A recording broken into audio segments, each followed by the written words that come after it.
Many children with autism rely on Medicaid to get the critical therapy they need. But next year, New York State wants to cut spending by millions.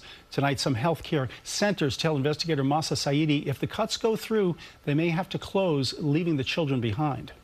He made so many good behavioral changes.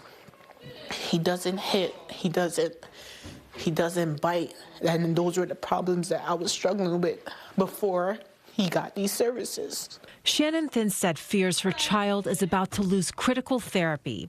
For 3 years, Sebastian's received treatment at Applied ABC, an autism center in the Bronx. Now the center's leadership says New York's proposed cuts to Medicaid will reduce rates, forcing their staff out. To make a living, therapists like Dorothy Kim would opt to work with families who have private insurance, not Medicaid. So it creates, I think, a greater void, less resources for a population that already is kind of picking bones at this point. Think about the small people like me, who's a single mom, who relies on Medicaid. What was the decision process in all of this? At a hearing in Albany last month, lawmakers had questions too. And the governor's budget due April 1st, she's proposing to cut $30 million over 2 years. How many kids who have autism who are currently in the juvenile justice system or in foster care are going to lose access to this benefit?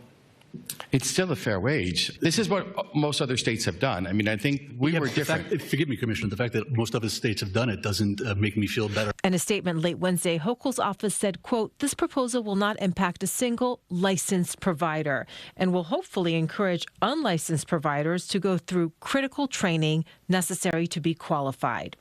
Advocates say the licensed providers design the treatment, the so-called unlicensed ones are the techs who execute the plan.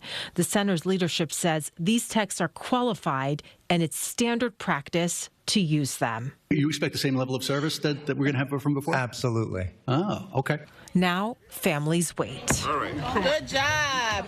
If they cut these services, I'm going to struggle because my son is making good progress. Advocates tell me they rely on a tiered model to effectively deliver these services. They say if these cuts happen, New York will have the lowest reimbursement rates in the country. Dick? Mahsa, thank you very much. And if you have a story you'd like Mahsa to investigate, scan the QR code on your screen.